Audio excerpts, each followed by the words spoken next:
Hey guys, if you enjoyed this episode, please support this podcast by going to talkmurder.com/join and becoming a Talco Supremo. All right, guys, part 2 of the Fred and Rose West story coming at you. This episode will be mostly through the eyes of the sex-addicted, bondage-loving torture queen and her domineering, perverse, and completely fucked up psyche. I guess the American glam metal band was correct in saying that every rose has its thorn, but just to make sure, let's head on over to 25 Cromwell Street and check out Rose's Garden of Death.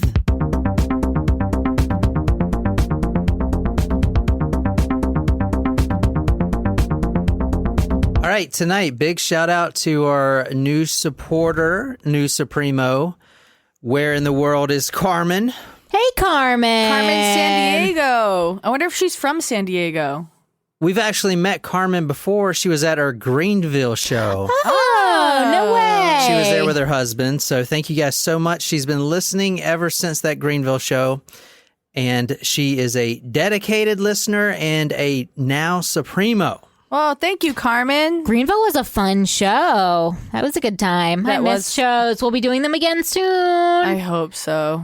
So big shout out to you and your hubby, Carmen. And we can't wait to come back to Greenville. Yeah. Definitely at the same brewery. Thomas Creek. Thomas Creek. They have a strawberry watermelon goza that's really good, and it's not available for sale anywhere. It's at the brewery, and I had it at a pub. But like they don't have it, they don't sell it in cans. In cans or anything? I know. And I was really upset because it tasted like a Sour Patch watermelon. Ooh. Yeah, it was literally the best beer I've ever had. That sounds delightful. It was so good. And then I bought a different beer that I thought was the one because I got my numbers mixed up on my flight that I was tasted it on.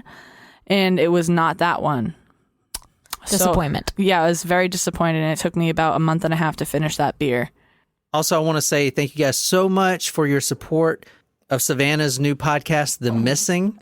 She told me she got a lot of downloads the first episode, a lot of subscribers. Also, shout out to Will and Quackery. Dr. Will talked about magnet therapy this week on his episode of Quackery. If you're wearing a magnet bracelet, you may want to go listen to that.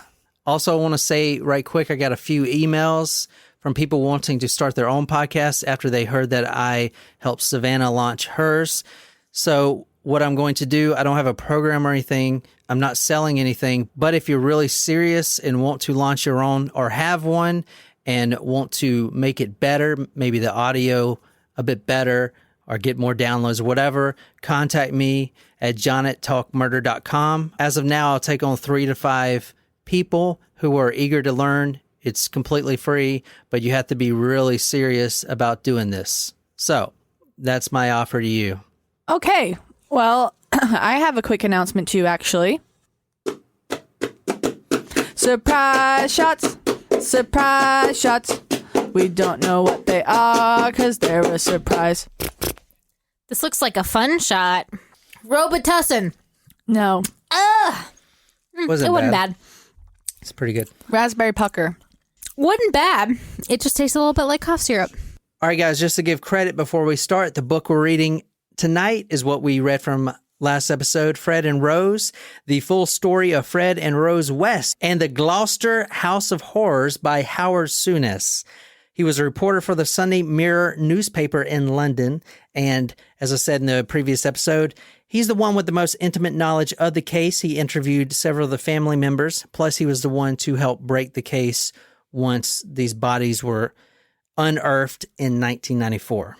All right, so tonight, part 2 of the Maury Show. For you guys that are squeamish, you're in luck because this is a very mild episode. So I was actually thinking about contacting iTunes and all the other podcast providers out there and seeing if they would take the explicit label off of this episode specifically because it's so mild. I think you're being facetious. I know he's being facetious. I don't know what that means. It's a great word.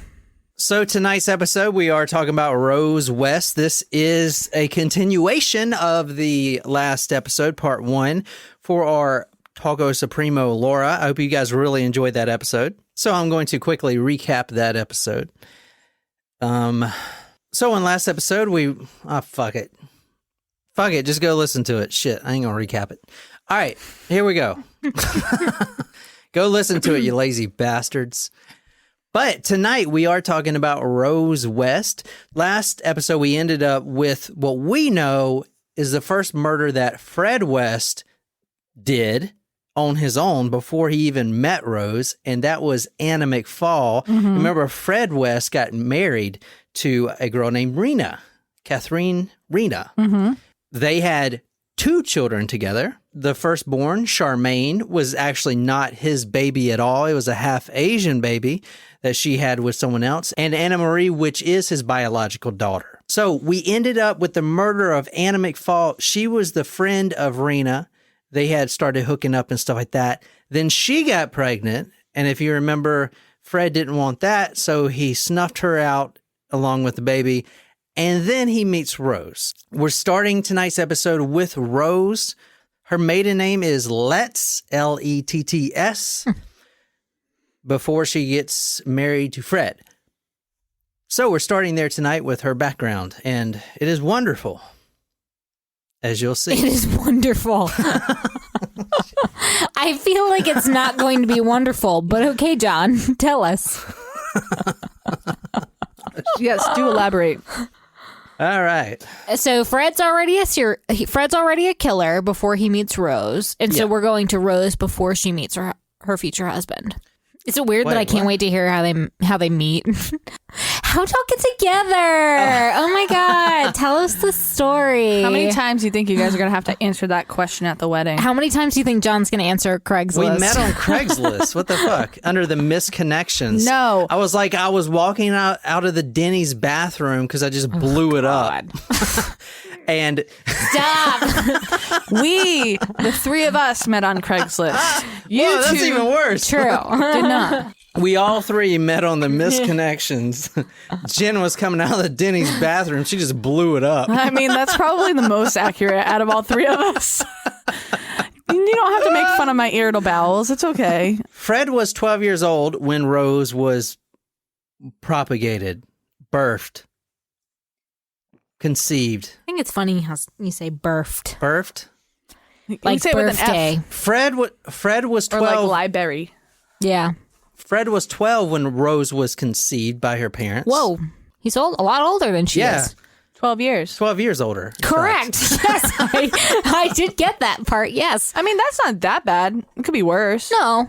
She was Could born. be worse. You're right. Yeah, you're like 15 years younger than me. False. I like him young. Rose was born in Devon in 1953 when Fred was 12 years old. She was born to 2 mentally ill parents. She would actually rock violently in her cot for hours. Not her whole body, just her head. Oh. Now, if your child does this nowadays and you take them to a child specialist, they'll most likely inform you that your child may have some learning disabilities when they're growing up. It's a sign of learning disabilities. After that, the family would consider Rose, quote, a bit slow. And for that reason alone, she kind of avoided all the severe punishment because that house was a torrent of violence, fits of rage.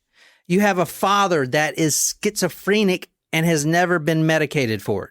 You have a mother that is a manic depression. And after she gave birth the first time, Rose wasn't the first, obviously, but when she gave birth after the first time, she went into a long postnatal depression. Just for listeners now, manic depressive is most commonly known as bipolar disorder now. Oh, really? Oh, I didn't realize it was the same thing. Mm-hmm. Bipolar 1 and bipolar 2. Bipolar 1 is more severe than bipolar 2. Another really interesting tidbit is, do you by any chance remember Fred's mother's name? Because Rose's mother shared the same name. I don't know if it's West, Claire West? Claire? No, it wasn't Claire. Blanche. No, it wasn't Blanche. It was Daisy. Daisy. Oh. Yeah, so kind of interesting that they both had the same mother's names. Driving Miss Daisy. Rose did very poorly at school. And she actually left at 16 to become a seamstress. And after that, she worked in the bakery. And when she was employed in the bakery, that's when she met Fred. But going back a little bit to when Rose was 12 and growing up. Her father, Bill Letts, was a wife and a child beater. They had multiple children. I think there was 8 kids running around this house. I could not imagine popping 8 kids out of me. So I just did. God bless you. I was just trying not to comment. They out start loud. walking out by the 6th one. God, no. Oh my goodness. Oh, that's gross. Just saying. I've always wanted kids, but I just don't think I could handle 8 of them. I cannot imagine. I don't even know if I don't even know if I can afford like my own personal lifestyle. Never mind having to support another human right now. Mm-hmm. Never mind 8 of them, plus a significant other. No. And women most of the time didn't work back then. Right. So like how is that feasibly? How is that possible? Well, the husband provided. Yeah, but for 8 kids and a wife and oof. You had to stay home all day. No wonder these ladies went crazy. So Bill Letts beat his children daily, with the exception most of the time of Rose, because for some reason he just couldn't do it. I don't know. He just had a special connection with her. Now, he would actually throw boiling water on his wife, Daisy. Whoa. He would throw his daughters down the stairs of the home. Oh, my goodness. On top of that, he was bringing hardly no money in whatsoever. He was pretty poor. The family was pretty poor. He got by with odd jobs and everything else. And like I said before, he was a diagnosed schizophrenic, but he was never medicated. Now, the mother had postnatal depression that lasted for a very long time, and she was diagnosed a manic depressant. Her depression became so bad that she received ECT, which is electronic shock therapy, basically, while she was pregnant with Rose. What they call like a hammer. It's like this thing. Have you seen Yes. One Flew Over the Cuckoo's Nest? I actually have not, Yes. but are we surprised by that at all? So No. it's like It's good. this electric shock thing, and it just shocks your brain. You're like, ooh. It's like being in an electric chair, I guess. Yeah, You know? mean they were thinking that the shock waves would help regulate your brain. So that may have caused some of Rose's problems when she was born, because she was getting that procedure done when she was 8 months pregnant. So Wow. now Rose actually became very fascinated with sex at an early age. When Rose's brother Graham was only 10 years old, his sister Rose, which was 14 at the time, would start getting into his bed when he was sleeping, and she was butt naked, and she would start masturbating him at 10 years old. Now, he was really confused by this. So she was molesting her brother. Yeah. And in his mind, he made it make sense that it was, quote, sisterly love. And nothing more than that. Now, she may have started down that road because she was also sexually abused by her father. God. But the details of that are not really well known. But she was, in fact, sexually abused by her own father. That's Now, fucked up. she met Fred. Where do you guys want to think she met Fred? Jail. No, not jail. Good guess, though. She was 13 when she met Fred. A brothel. A school, and he was stalking the school. No, that was pretty close. Not a school, but a bus stop. So a lot of victims in tonight's story have been picked up at a bus stop. So Fred was literally doing that same thing when he met his wife, Rose. He was trying to pick up a girl and maybe not kill her, but violently rape her. And then he met Rose, and hey, Rose likes that stuff. So they became a couple, and that was basically it. Now, at the time, Fred had a wife, but she was in and out of town. She would leave. I hate you. Get the fuck out of here. She would move, leave Fred all alone with the 2 kids, stuff like that. So when Rose started coming around, Fred was living in this trailer park, 96 Toby Road, and he had 2 kids. Remember Charmaine? Yep. And Anna Marie, the 2 kids. So basically, you know how all the victims in the story are nannies at first? It's the same thing. Rose was a nanny. She would come to this trailer park, this derelict trailer park that's complete trashed out. You got dirty diapers on the floor. You got kids running around with feces everywhere. I mean, Lovely. not like he took care of the kids. He went to work and left the babies just running around. So Rose came over here and played that motherly role in this shitty ass trailer, and she loved it. She actually really bonded with the children at first, maybe for the first year, until she started violently beating them. So to recap all that, Rose grew up in a violent home with a lot of other brothers and sisters running around. She got introduced to sex very early because her father was molesting her, and she was looking for an out, and she found that out by meeting Fred, and then she became a nanny to his kids in the trailer park. So she's young and impressionable, and Fred is 12 years older, so she's looking up to him. So she falls madly, deeply in love, and this is actually one of the love letters that she wrote to him. Dear Fred, I'm glad you came to see me. Last night made me realize that we are two people, not two soft chairs to be sat on. About us meeting this week, it could be Sunday afternoon. I'll have to get Linda to say I'm going with her. We won't be able to meet so often. That's why I can't get the idea out of my head that you are going to be with someone else. You told my aunt about Rena, but what about telling me the whole story even if it takes all day? I love you, Fred, but if anything goes wrong, it will be the end of both of us for good. We'll have to go somewhere far away where nobody knows us. I will always love you, Rose. So she wrote that when she was living at her parents' home. Now, they did not approve of this guy.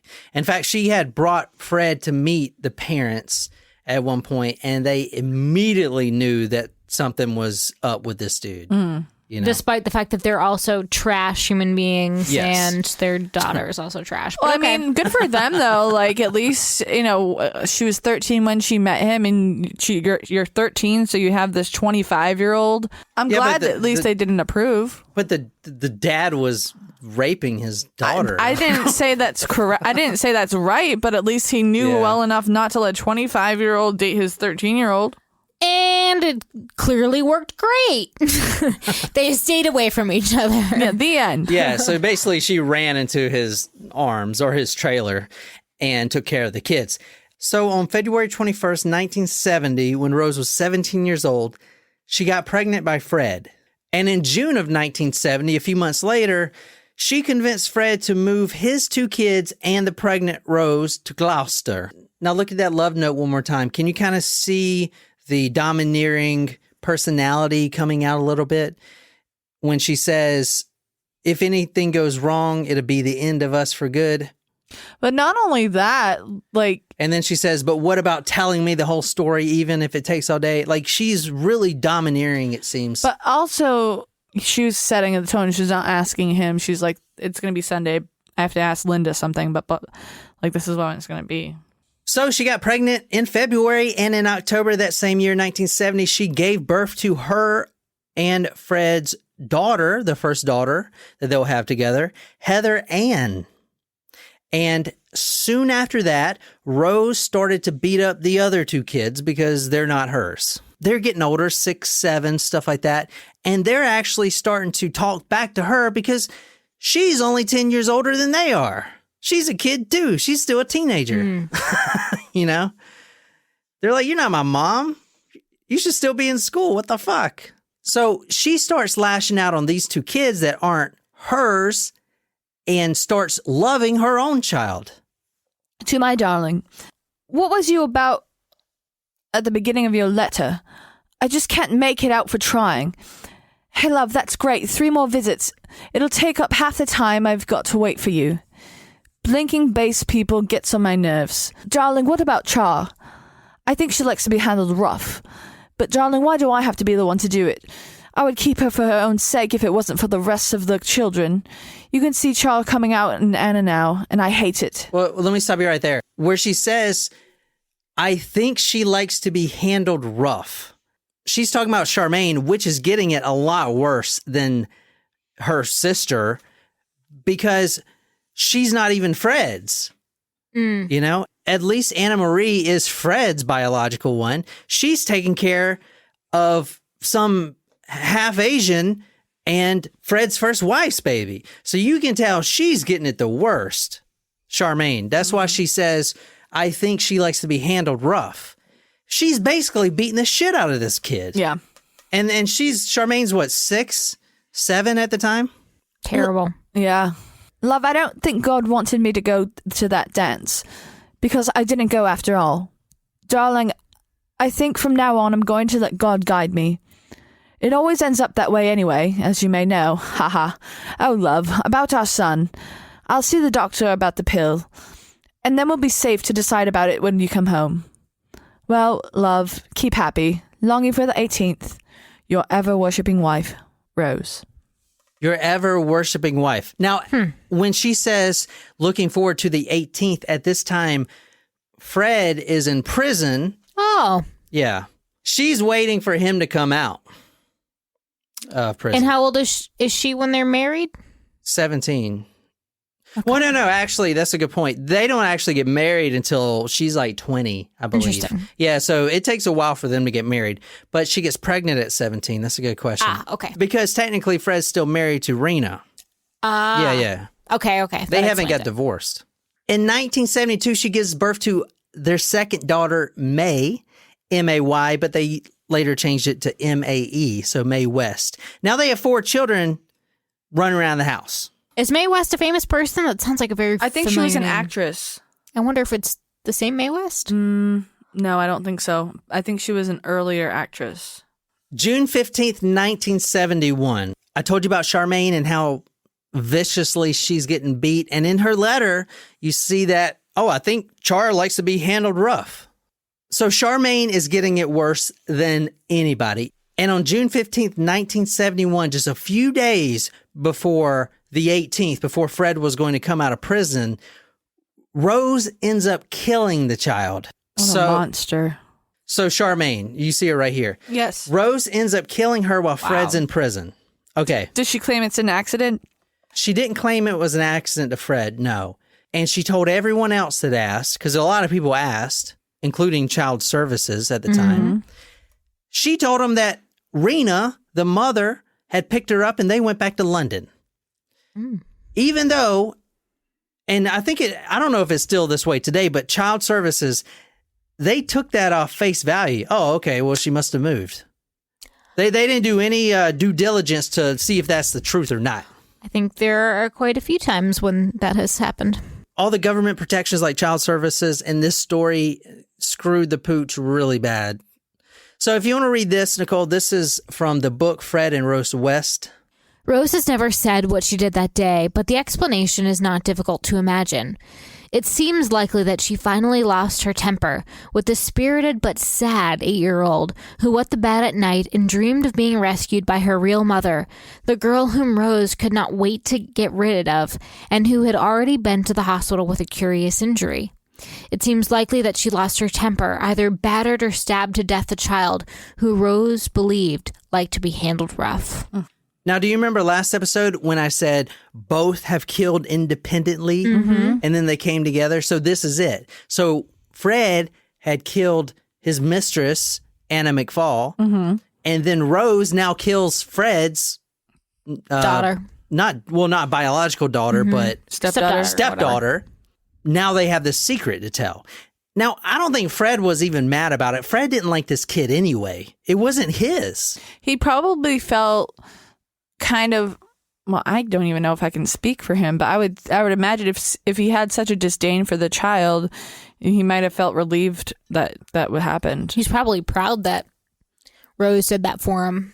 All we know is that she was unearthed with all the other ones in 1994. She was missing her fingers, toes, and kneecaps, which means that Fred had went back and dismembered the body. So they never knew that she truly was murdered by Rose until much later. Yeah, exactly. They did think that she went with her mom. Well, so she was found buried at that same trailer park, and Fred had went back to do some general labor contracting and had built like some sort of unit or whatever over that land to kind of cover it up. But when they finally dug it up, she was missing fingers, toes, kneecaps. That's saying that Fred did it because, he likes to take kneecaps for some fucking reason. I don't know. It's weird. Like, I can get fingers and toes. Well, not toes, but I can get fingers.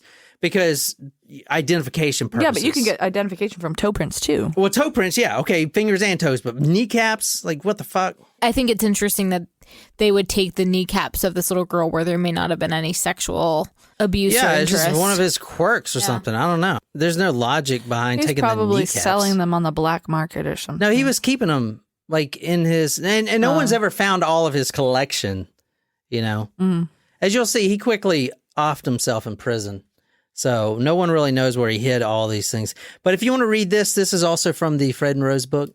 The man on top was a West Indian and the woman was white, very young with wavy brown hair and large breasts. She urged her lover on until he reached a bellowing climax. Then they fell back and relaxed on the bed. Okay, so this is talking about when Fred eventually makes Rose become a prostitute, just like he did his first wife, Rena. Well, his still wife, Rena, because they haven't got divorced or anything. Fred called this, quote, going off to Bunnyland.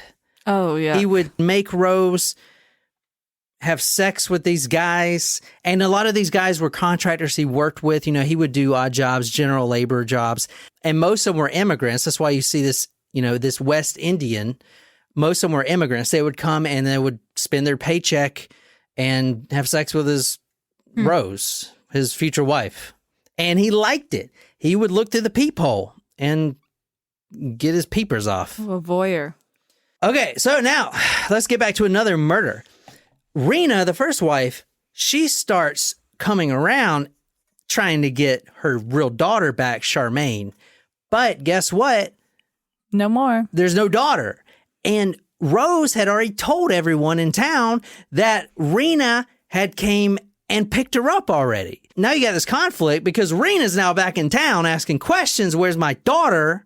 And Rose, a couple months before, told everyone that Rena had picked her up and took her back to London. But that didn't happen. So Rena's got to go. We really don't know much about how the Rena murder happened, but we know it happened by Fred. Most likely he took her out to a pub and got her drunk because she came to the house demanding to see Charmaine. Where is my daughter? Fred was like, just calm down. You're making a scene. Let's go get a drink and we'll talk about it. He gets her drunk and then chokes her out and takes her kneecaps. Takes her kneecaps.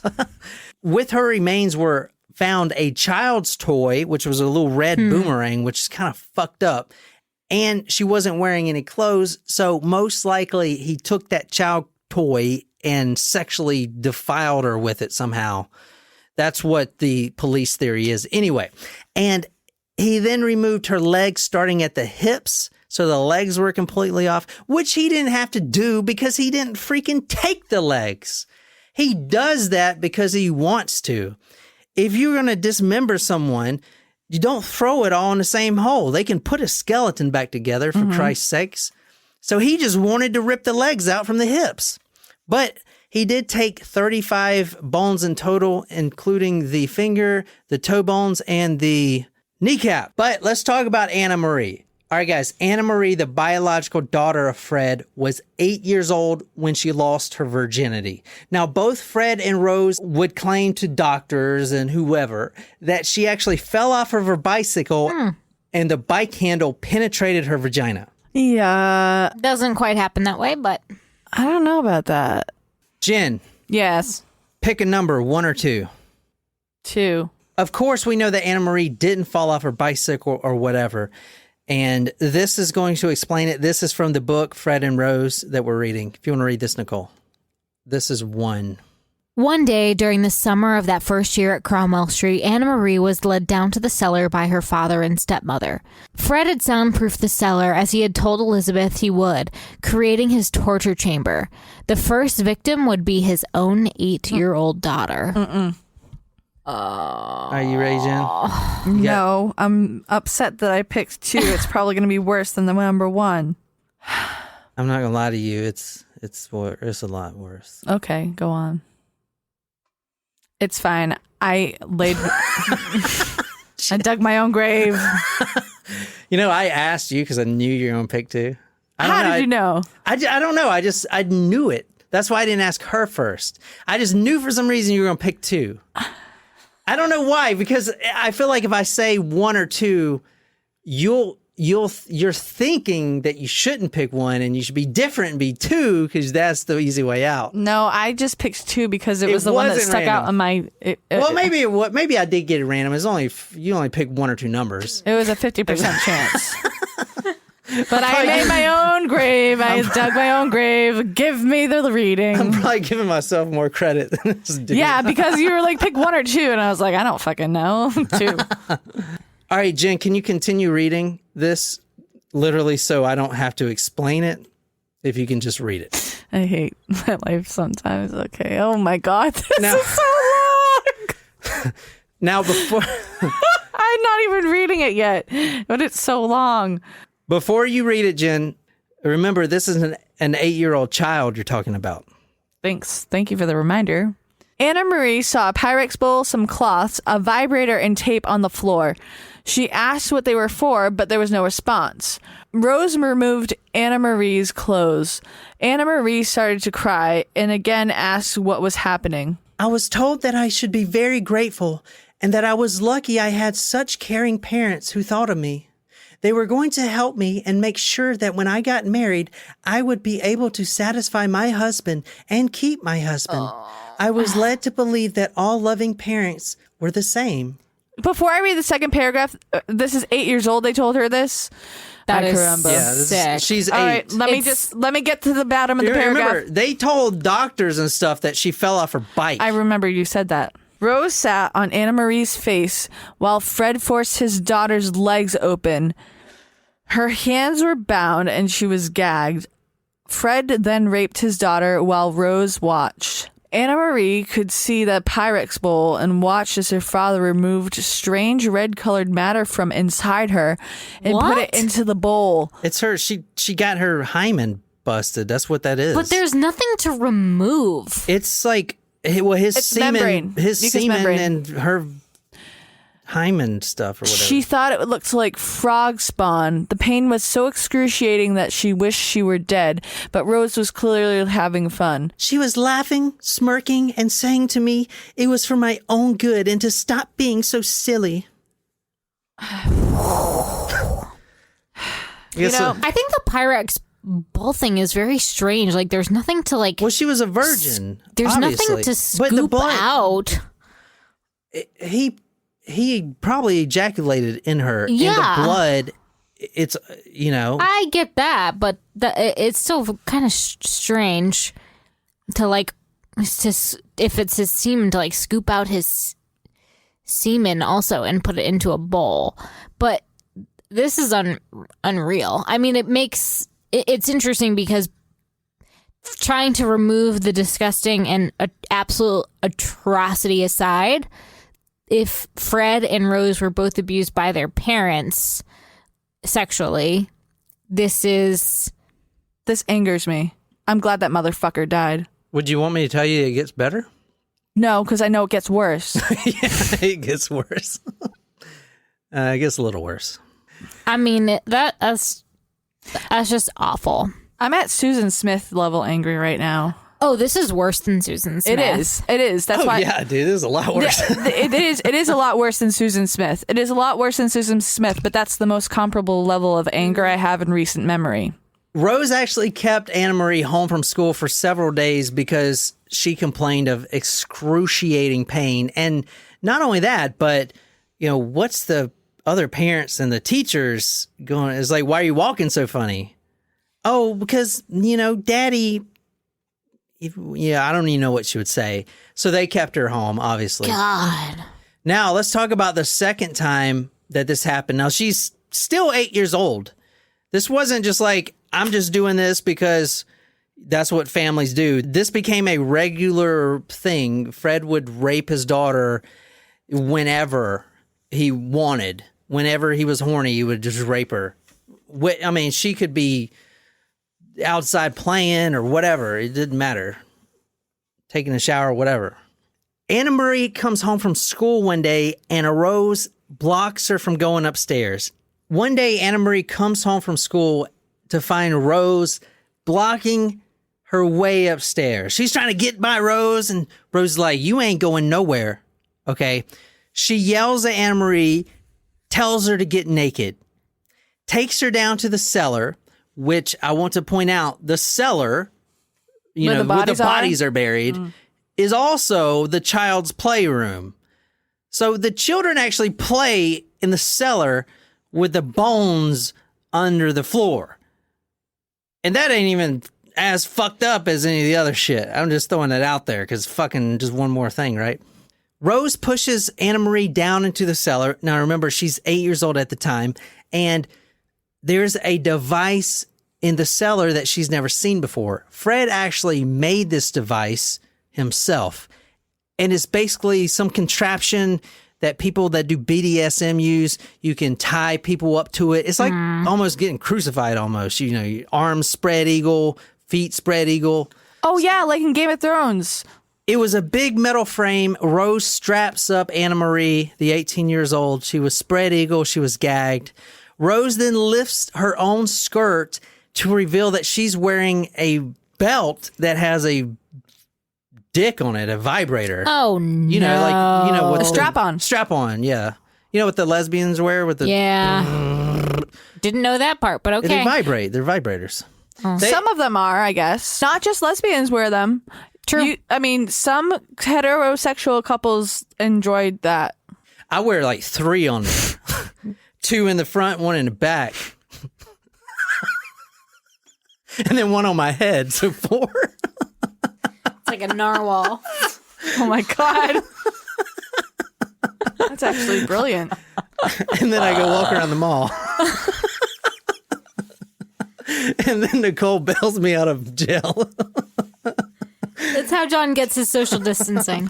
It's but your excuse would be, I'm just dressed as Quail Man.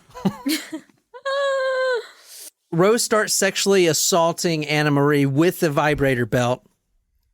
And then after that, Fred walks in. He just got home from work. He walks in and he sees that Rose is using this new contraption he built that he worked so hard on. And Anna Marie recalls years later, once she finally opens up and tells the police and everyone about this, quote, "I looked at my dad, pleading with him with my eyes." So Fred walks in, sees his daughter strapped up, getting molested by Rose with a strap-on vibrator, and she looks up at her dad to be like, "Oh my God, Dad's here. Thank you. Like, you can save me from this." I mean, that's what dads do. They save, they protect and save. Mm-hmm. And unless you're a shitty father like this one. Yeah. So she's pleading with him with her eyes, just, "Please do something. This hurts." She noticed that a delight got on his face, a big smile, and then Fred rapes his daughter again. But it was quick because he was on his lunch break and he had to get back to work. Now, there were signs. There were plenty of signs that child abuse was going on. In 1973, this is a year later, Anna Marie was at swimming camp and she fainted, like in the pool. So they brought her out, and then a medical check actually showed bad bruising on both of her breasts. She tells the medical doctor, quote, "Mommy does this." Like, wow. My mommy does this. And nothing was done at all. I'm just saying, kind of bad. Anna Marie starts to hit puberty. She starts to menstruate between 9 and 10 years old. But when are you supposed to? Like, what's the age you're supposed to do that? It depends. I'd say probably between like 10 and 14 usually it starts. So this was this early, 9 to 10 years old? Yeah. Yeah, 9's on the younger side. Oh, especially for that time. Yeah, it's like getting younger now the time goes on. Because of hormones and getting stuff. Younger? Yeah. Girls are menstruating like earlier now because I didn't get my first period until I was like 16. Oh, wow. Wait, what the fuck? I think I was 10. How is it getting younger? It has to do with like the hormones that are in like foods and shit, really? Drinking waters and stuff like that. Yeah. What the fuck? So I don't know about this stuff. We didn't even have sex ed in my school at all. Abstinence. We didn't have anything. Anna Marie was denied tampons or towels or any cleaning, and I don't really know how this all stuff works. But Rose and Fred denied her all that because Fred said, quote, The period blood should flow freely. To where? I don't know. Like, what the fuck, asshole? You don't have periods. You don't know what it's like. Now, at this point, she's reaching 10 years old. Fred and Rose start taking pornographic photos of her and making videos of Fred raping her. And not only that... On another occasion, the West children were instructed to dub Anna Marie's naked body with finger paints. Rose painted the words black hole on her buttocks with an arrow pointing down. Rose took a photograph and made the child stay in this humiliating position until Fred came home. The woman who instigated these sadistic acts even demanded to be called Mother. I called her Rose until Dad smacked me, says Anna Marie. So as you see here, the other children are taking part in all this.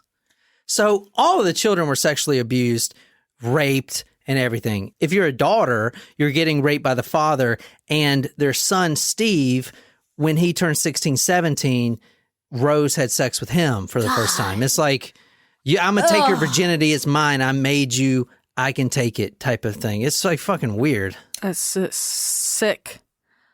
Absolutely sick. Fred actually made a belt that had a vibrator attached to it. He made Anna Marie wear it while it was on and walk around the house naked with the thing. I mean, it was the vibrator going inside of her, and she was to walk around, and they would make fun of her when she's walking around. I mean, if she doesn't do this, she gets beat, to a pulp. Not in the face, because the face gives you away, yeah. But everywhere else, she was made to sleep in the cellar, that swampy, dark, wet cellar, cold, stuff like that. The kids were even locked outside during the winter, during the snow, and made to sleep out there. I mean, it was just like fucking awful. Wow. This is awful. This is really terrible for these children. When Anna Marie was 11 years old, Fred and Rose made her become kind of a prostitute with Rose's customers. Those West Indian men that were the contractors that were coming to sleep with Rose, now they're also sleeping with the 11-year-old daughter. God. Pieces of shit. Anna Marie recalls one incident where she is actually going down cunnilingus on Rose while Rose was saying, quote, she was a lucky girl and one day she would be able to please my husband once when she was older. Ugh. Fred was working as a jobbing builder on house conversions and often took Anne Marie with him when he went out. He had put a piece of carpet down in the back of his van, and whenever he felt aroused, would stop the van and cuddle his daughter. He was always ready for sex, she says. He did not even bother to get undressed, but simply loosened his trousers. Sometimes they had sex in the empty houses where he was working, sometimes in the woods. She learned in her childish way that if a purple light came up on the dashboard because Fred had switched the engine off but kept the ignition on to work the heater, then she was about to be raped. When her father forced his tongue into her mouth, she had to struggle to resist a natural urge to bite it off. He later bribed her not to tell Rose, giving her money to buy sweets. Oh my God. I don't understand. Like, it's your own daughter. Like, I don't get it. He bribed her not to tell Rose. So also, Rose is the domineering one. The amount of, sometimes it really also amazes me, how frequent people can have sex. Oh, he was doing it multiple times a day. I know. He's a fucking sex addict, dude. I mean, it's kind of crazy. Fucking real crazy. All right. All right, so one more little thing, and then we'll get off the incest, I promise. When Anna Marie was 12 years old, Fred began getting obsessed with the idea of creating, quote, the perfect breed. No. And this was an idea that led to plenty of experiments. And the perfect breed for him would be half white and half black. He thought that the black babies were superior to the white. I don't, this is just what he thought. Mm-hmm. Okay. It's just in his twisted ass mind. So he was going to create a half white and half black baby. Now, to make this perfect breed, Fred would conduct these experiments like he's some Nazi doctor, like Mengele. What's his name? Mengele? God, that guy is fucked. We should do a story on him one day. It's fucked. Anyway, Rose was having sex with a customer. He was a black man. And obviously, Fred was watching through the keyhole because he loved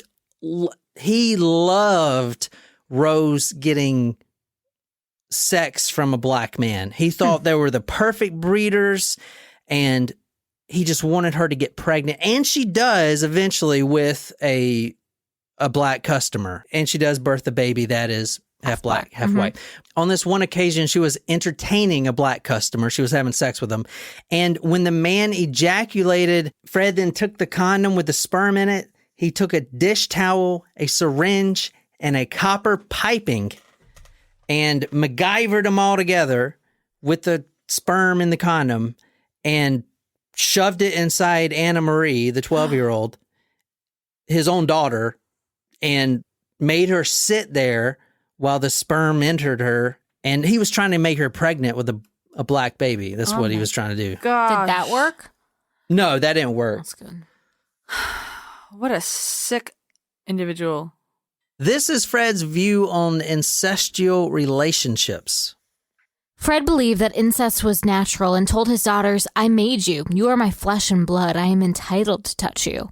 He said that dads were better at sex than boys and that it was a father's right to take his daughter's virginity. His incestuous relationship with Anna Marie culminated in 1979 when he made her pregnant. No. Rose took Anna Marie to the doctor, who said that she was 2 months advanced, but the pregnancy had begun in her fallopian tube. A termination was carried out of the Gloucestershire Royal Hospital. That's fucked. Wow. All right, so we're done with the incest. Moving on. That was bad. Thank you. Now we're moving on to dismemberment and stuff, which is good. So much better. It's like a fucking weight lifting off my shoulder. I mean, I can handle that over incest. This is awful, dude. What the fuck? Thanks, Laura, for I'm gonna your have request. nightmares tonight if I can fall asleep. Holy shit, this is so bad.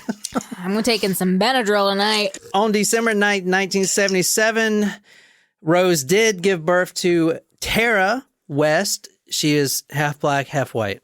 I don't mean for this to sound insensitive, but since we are kind of running short on time, I am going to skim through a lot of the victims and their murders real quick.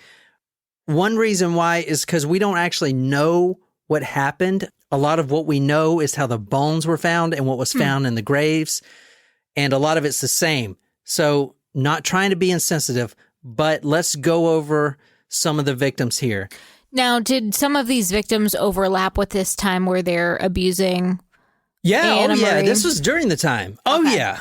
I mean, It's not like they moved on. oh, no. After. So this is during the time. Got it. I mean, I didn't really get into the personalities and the lifestyle living at that house. I mean, Rose was having sex with the students at, the daughter's school. I mean, she was having sex with everyone. Everyone was coming in and out. They were picking girls up at bus stops, torturing them to death. Most of these girls were runaways and got picked up on the street at bus stops. And they kind of trusted Rose because she was like, I'm one of you. I was one of you. And look where I'm at now. I'm a happy mother. So they went into this spider web, and there's a lot of them. I mean, 12 counted. This is like one of the serial killers that we can honestly say 12 is nowhere near the actual number, man. I mean, it's probably up there to about 100. It's probably way up there, dude. I mean, a lot of these girls weren't accounted for because they're runaways, and they, Right. Kinda a lot like of them Pee-wee. became prostitutes and stuff like that. And a lot of the girls they picked up were prostitutes. So Right. a lot of them just aren't on the Radar? the census. There's a lot of bodies that they've buried. I can tell you that. Anyway, this is Carol Ann Cooper. She's 15 years old. What we know about her is she was found 1994 with all the others. Surgical tape around the head and face. She was actually hung up in the ceiling from a hook, like a meat hook. She died of torture and strangulation. She was struck on the head, which was kind of a first for them. The back of the head, he hit her on the head with something, but the forensic pathologist, the guys that excavated the bones, can't actually tell if that was before or after she was dead. He could have just said fuck, I hate sawing this girl, and just hit her, I mean, no one knows. Fred did remove the legs from the hip, which he loves to do. He did leave deep gouge marks in her upper left thigh bone. And then, of course, he cuts off the head between the fourth and fifth vertebrae. Lacey Patterson, same fate, but this time it's a little different. They actually kept Lacey Patterson alive for up to 7 days. They, as in Fred and Rose West, she was strung up on that torture device, and they left her there alive for 7 days. Now, this was December 27th, 1973, when she goes missing. So that's when police think that she was picked up by Fred and Rose West. Okay, the 27th, she was brought into 25 Cromwell Street in the dark cellar, and they know that it's about 7 days she was alive, because on the 3rd of January, 1974, Fred West walks into the local hospital with a deep laceration in his arm. He basically was decapitating and cutting the limbs off, and he cut himself. And what I learned from the story that I really didn't know from doing the true crime is that it gets harder to dismember a body after it sits being deceased for a while. After 24 hours, it gets really hard to saw it off. So, most likely, as soon as she's dead, he would go and cut it off, dismember the body, because it's a lot easier when they die right then. So 7 days later, he walks into the hospital. He's got a cut. That's probably when she was dismembered. So they think she was alive for 7 days. Another victim, Therese, I'm not going to pronounce her last name because I don't want to mess it up. A 21-year-old Swiss-born college student. She's last seen alive hitchhiking. Remember, most of these victims were hitchhikers, young, runaways. Now, she wasn't a runaway per se, but she was hitchhiking. A friend actually told her the last day that she saw her alive, one of the classmates, I don't think you should be hitchhiking. There's a lot of... Good advice. There's a lot of creepy dudes out there. She says, quote, I can look after myself. I'm a judo expert. She was gagged and raped at 25 Cromwell Street. After she was dead, Fred started chopping off her arms and legs. And for some reason, after he had cut the legs and arms off, he then decided to rape the corpse. Yeah, that's so fucked up. Yeah, it is. Yeah, that's really fucked. Not as fucked up as the incest, possibly. I don't know. It's up there. It's, I don't think you can rank it. I think they're both terrible, terrible, terrible things. Shirley Hubbard, very attractive 15-year-old, but she was rebellious as a youth. She was in and out of the girls' home, stuff like that, run away. Just what they like, because not many people are going to be asking about them, and they're young and impressionable, and they can easily bring them in. If you want to read this. They wrapped tape around her head 11 or 12 times to create a shiny brown mask, which stopped just beneath her eyes, with a strap of tape under her chin. A transparent plastic tube with an internal diameter of 1/8 of an inch was inserted through the mask. It extended for 3 inches up through one of her nostrils into the nasal cavity, while 12 inches extended outside the mask. In the cellar, the police found her decapitated head, which had been cut off front to back, and it still had the tape and the tube out of it. Like I said, like a mummy, tape wrapped around the face, even for 25 years, is, going to be pretty well preserved. And the tube was still sticking. The breathing tube was still sticking out. Holy shit, man. Her anatomy was a little different from the other buried ones. The midsection of her trunk, including her third thoracic vertebrae, was completely missing. So literally half of her body was missing. Fred took it and did something with it. Of course, her finger, toe bones, and her kneecaps. Come on now, kneecaps. Kneecaps, sorry. Yes. All right, so let's wrap this up. You remember Heather Ann? That was Rose's biological and Fred's biological. That's her first. Right. That's the daughter. Yes. She didn't make it out. Oh. Okay, I'm just going to say. So she's 16 at the time. She's having problems. She runs away. And the school is asking about her.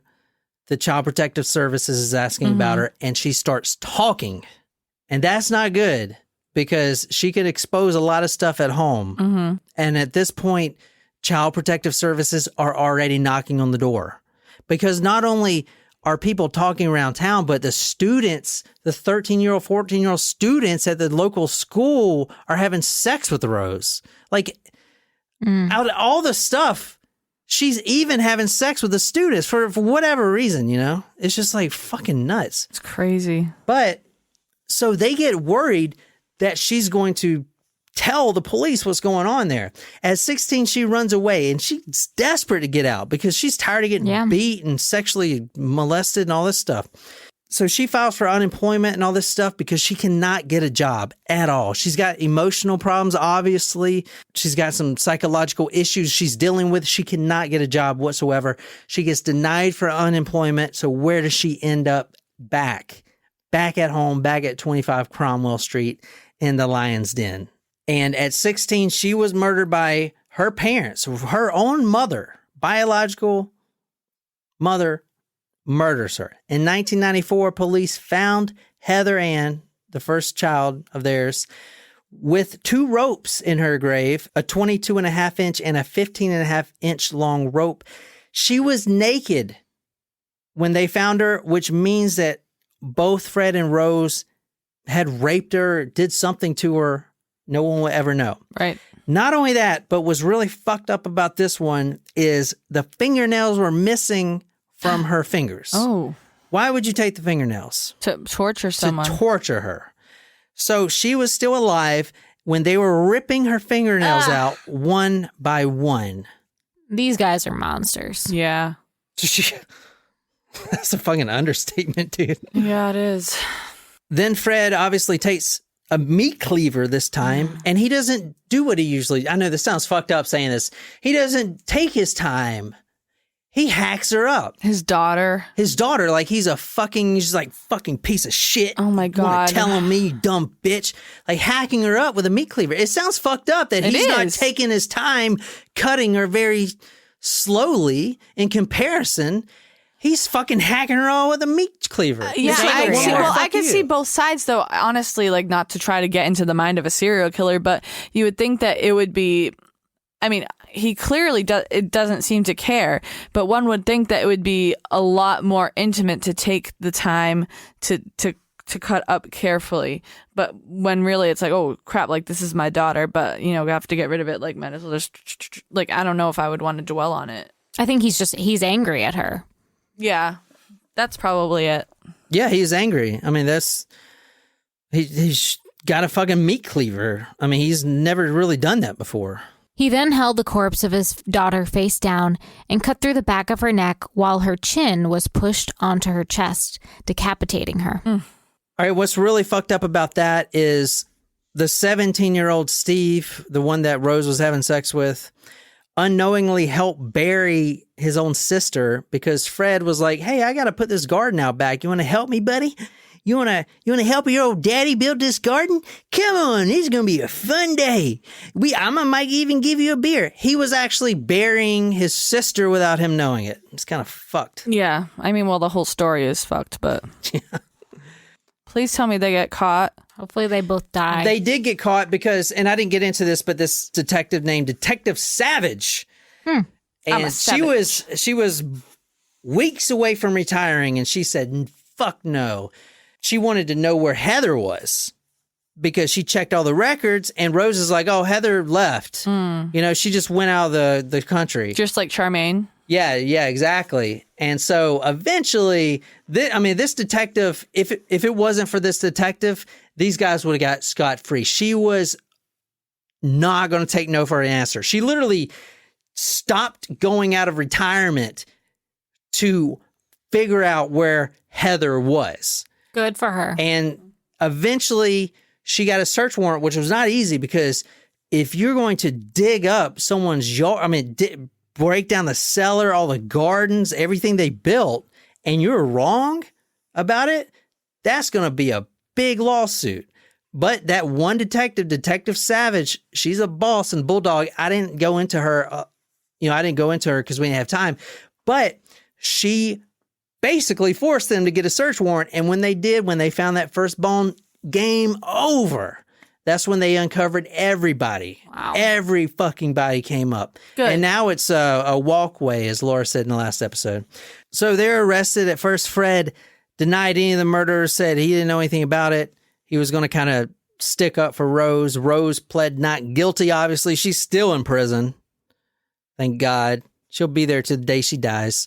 But on January 1st, 1995, Fred West actually hung himself in the prison with a rope, blanket, laundry bags around his neck, door handle, just like on the wire, the show The Wire, hung himself. Coward. So he's out. Good riddance. But Rose West will be in prison until the day she dies. I guess that's okay. She actually pled not guilty to 10 murders. From the 21st of July, 2019, this is from Metro newspaper in the UK. The title is Rose West moved to a new prison after serial killer threatened to murder her. And this is a... Too bad. Huh? Too bad. This is another serial killer that we haven't covered yet, but I've seen a couple pictures of her. And but her name is Joanna Dennehy. No one's requested it, but this is her right here. And I don't really know her story, but she threatened to kill Rose. So Rose is still in prison, and that's her fucked up story. Pretty awful story. But that is the Fred and Rose West case. I hope you guys enjoyed that. Or tolerated. I'm not sure enjoyed's the right word there, John, but... Yeah. And I am doing a lot of requests lately, so be sure to get them in so I can cover them. Once again, this is for you, Laura. Thank you so much for requesting this. Thank you, Laura. Thanks, Laura. If you enjoyed this episode, be sure to hit that subscribe button on whatever podcasting app you use. If you like this story, you can follow us on social media, Facebook, Twitter, Instagram. If you're absolutely obsessed with this podcast and you want to become our Rose, go to talkmurder.com/join, become a Talk Us Primo, get a badass t-shirt, sticker, swag, a lot of love, shout it out all over the place. Tell me what story you want me to do. I'll research it and I'll dedicate it to you right here on the Talk Murder Me podcast. My name is John, here with Jen and Nicole, and until next time. I'm a savage. Nasty, bougie, ratchet.